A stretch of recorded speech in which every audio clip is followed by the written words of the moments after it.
तमाम देखने और सुनने वालों को मेरी तरफ से अस्सलाम वालेकुम। मेरा नाम है मोहम्मद हुमायूं रहमान और आप सब देख रहे हैं the hidden chapters YouTube channel. नाज़रीन, आपको क्या लगता है कि जब आपके स्मार्टफोन्स आपकी जेब में होते हैं तो क्या वो वाकई में सिर्फ आप ही की आवाज़ सुन रहे होते हैं? क्योंकि पिछले कुछ वक्त के अंदर एमएनटीसी इंटरनेशनल और दुनिया के बड़े बड़े टेक वॉच डॉग्स ने एक ऐसी रिपोर्ट शाया की है जिसने पूरे पाकिस्तान के साइबर स्पेस के अंदर एक साइबर पैनिक क्रिएट कर दी है। एक ऐसा संगीन दावा जिस पर आम इंसान के लिए यकीन करना बहुत मुश्किल है। दावा ये किया जा रहा है उस कंपनी की तरफ से कि पाकिस्तान के अहम अफराद और पाकिस्तान के जितने भी जर्नलिस्ट हैं इंक्लूडिंग सियासी लोग, इनके ऊपर नज़र रखी जा रही है और इनके ऊपर नज़र रखने के लिए एक इसराइली इंतहाई ख़तरनाक साइबर वेपन इस्तेमाल किया जा रहा है। ये एक ऐसा इसराइली स्पाईवेयर है जो कि बिना किसी लिंक पर क्लिक करवाए, बिना किसी वायरस के आपके फ़ोन में डाले आपका सब कुछ चुरा लेता है। यहाँ तक कि आपकी वीडियोज़, आपकी ऑडियोज़, आप किससे बात कर रहे हैं, आपकी कॉल लॉग्स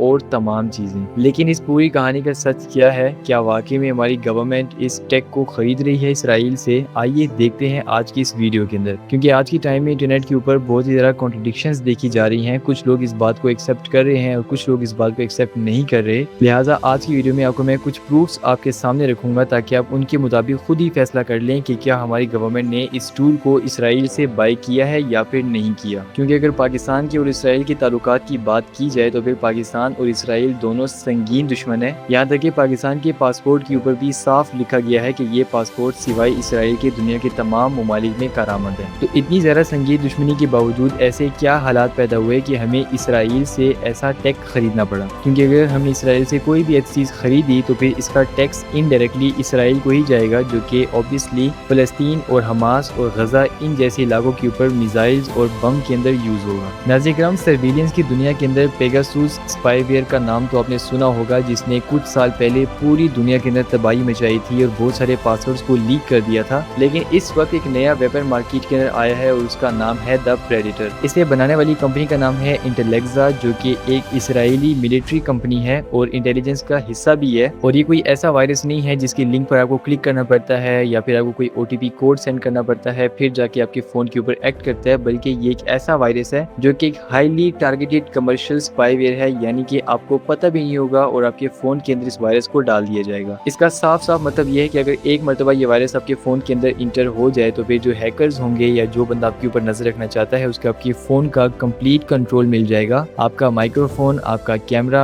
आपकी इंक्रिप्टेड व्हाट्सएप चैट्स, आपके फोन कॉल्स और गैलरी, हर वो चीज जो कि आपके फोन में है सब कुछ अब उसके पास होगा। लेकिन सवाल यहाँ पर ये पैदा होता है कि पाकिस्तान का भी इस चीज से क्या लेना देना है। तो इसी के बरक्स एमएनटीसी इंटरनेशनल की फोरेंसिक इन्वेस्टिगेशन की वेबसाइट है, जिन्होंने एक आर्टिकल रिलीज किया है। उनके मुताबिक इंटेलेक्सा का जो प्रेडेटर सॉफ्टवेयर है इसको पाकिस्तान के साइबर स्पेस के अंदर पाया गया है, यानी कि इसराइल के बनाए गए स्पाईवेयर वायरस को पाकिस्तान के अंदर इसके बहुत सारे ट्रेसेस पाए गए हैं। और मजे की बात तो ये है कि जिस टाइम के ऊपर ये रिपोर्ट आती है उसी टाइम के अंदर गूगल ने भी ये काम किया, क्योंकि जैसे ही थोड़ा सा थ्रेट पैदा हुआ और कंपनी को लगा कि बहुत सारे वायरसेस जो हैं जो कि पाकिस्तानी साइबर स्पेस के अंदर आ गए हैं, तो उसी वक्त गूगल ने खुद पाकिस्तान के अंदर मौजूद high profile journalist, human rights के लॉयर्स और बहुत सारे पॉलिटिशियंस, उनको गूगल ने खुद ही मैसेज किया और वो मैसेज था स्टेट स्पॉन्सर्ड थ्रेट अलर्ट्स के बारे में। यानी कि गूगल ने भी उन तमाम लोगों को खुद ही अलर्ट कर दिया कि आपका जो फोन है वो खतरे में है, बेहतर है कि आप लोग अपने फोन को बैकअप कर दें, मतलब कि अपना फोन चेंज कर दें, सारा डेटा कहीं और ट्रांसफर कर दें। और गूगल ने इन तमाम लोगों को वार्निंग एक बार नहीं बल्कि कई मरतबा दी थी। अब इस सारी केस स्टडी के अंदर चले हम 2 मिनट के लिए मान लेते हैं कि जो एमएनटीसी इंटरनेशनल फोरेंसिक वेबसाइट थी उनकी तरफ से की गई जो रिसर्च थी वो बिल्कुल फॉल्स थी, वो बिल्कुल गलत थी, उनकी तरफ से किया गया दावा बिल्कुल झूठ है। लेकिन यहाँ पर एक मजे का सवाल तो ये पैदा होता है कि अगर एमएनटीसी का जो क्लेम था कि पाकिस्तान के अंदर इसराइल के सॉफ्टवेयर को यूज करने के ट्रेसेस पाए गए हैं, तो इस सब के बीच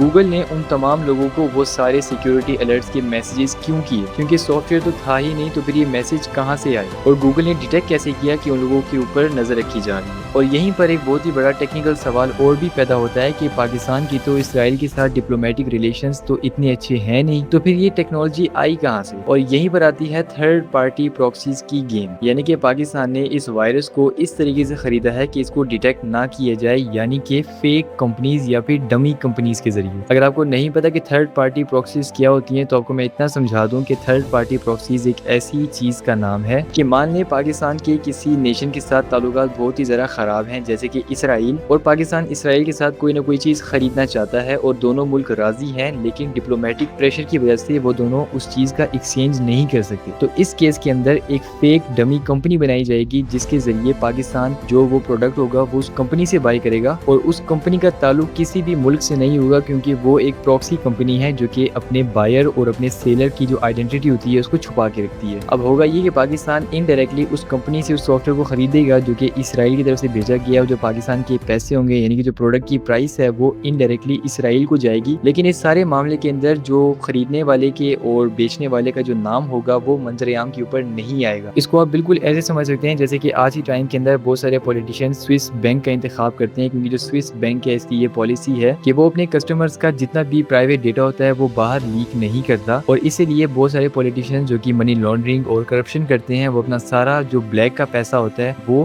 جا کر سوئس بینک کے اندر رکھواتے ہیں، تاکہ اگر ان فیوچر کوئی بھی انکوائری کرنی پڑ جائے تو بھی جو سوئس بینک ہوگا وہ کسی بھی صورت ان کا ڈیٹا باہر لیک نہیں کرے گا، کیونکہ وہ ان کی پالیسی ہے۔ اور اسی طرح تھرڈ پارٹی پراکسیز کمپنی کی بھی یہی پالیسی ہوتی ہے کہ جو ہم سے خریدے گا اور جو ہمیں کوئی چیز بیچے گا ہم اس کا نام منظر عام کے اوپر نہیں لے کر آئیں گے۔ حالانکہ جو پاکستانی حکومت ہے اور جو پی ٹی اے ہے یعنی کہ پاکستان ٹیلی کام اتھارٹی، انہوں نے ہمیشہ کی طرح اس رپورٹ کو ریجیکٹ کر دیا ہے، اور ان کی طرف سے یہی کہنا ہے کہ یہ ملکی سیکیورٹی ایجنسیز کو بدنام کرنے کی کوشش کی جا رہی ہے، ہم نے ایسا کچھ بھی نہیں کیا۔ لیکن آپ کے سامنے میں نے بھی دو پروفس رکھے ہیں اس بات کی کہ یہ چیز کیسے سچ ہو سکتی ہے، اور اسی کے برعکس جو حکومت ہے وہ صرف اس بات کو ایکسیپٹ نہیں کر رہی، حالانکہ حکومت نے ابھی تک کوئی اس کے متعلق پروف پریزنٹ نہیں کیا۔ اب یہ ساری سٹوری تو ایک طرف ہے، ایک اور چیز بھی جو کہ ہمیں اس ٹاپک سے سمجھ آتی ہے وہ یہ آتی ہے کہ جو پاکستان کی ڈیجیٹل فائر وال ہے، جو پاکستان کا ڈیجیٹل انفراسٹرکچر ہے وہ کتنا کمزور ہے۔ پاکستان کو آزاد ہوئے ابھی تک تقریباً 75 یا 76 سال ہو چکے ہیں، لیکن ابھی تک پاکستان نے اپنا ایک اسٹرانگ ڈیجیٹل انفراسٹرکچر قائم نہیں کیا۔ آئے دن پاکستان کے اندر ویب مانیٹرنگ سسٹم یعنی کہ WMS کو انسٹال کیا جاتا ہے، کبھی فائر وال کو انسٹال کیا جاتا ہے، اور انہی تمام چیزوں کی وجہ سے پاکستان کے اندر ابھی تک 4G انٹرنیٹ بھی صحیح طریقے سے نہیں چل پاتا، وائی فائی تو دور کی بات ہے، اور ان سب کی وجہ سے کئی مہینوں کے اندر VPN کے اوپر بھی ریسٹرکشن آئی ہے، اور پاکستان کی انٹرنیٹ جو سپیڈ ہے وہ بہت ہی زیادہ سلو دیکھنے کو مل رہی ہے۔ حالانکہ جو پاکستان کے ٹیکنیکل ایکسپرٹ ہیں ان کا یہ ماننا ہے کہ اگر ایسی ہی میسو لیول کے اوپر مانیٹرنگ کی گئی اور عوام کے اوپر یا ان کی پرائیویسی کے اوپر نظر رکھی گئی تو عوام کی پرائیویسی کا سیف رہنا بہت ہی زیادہ مشکل یا پھر ناممکن ہو جائے گا۔ اسی کے ساتھ ساتھ پاکستان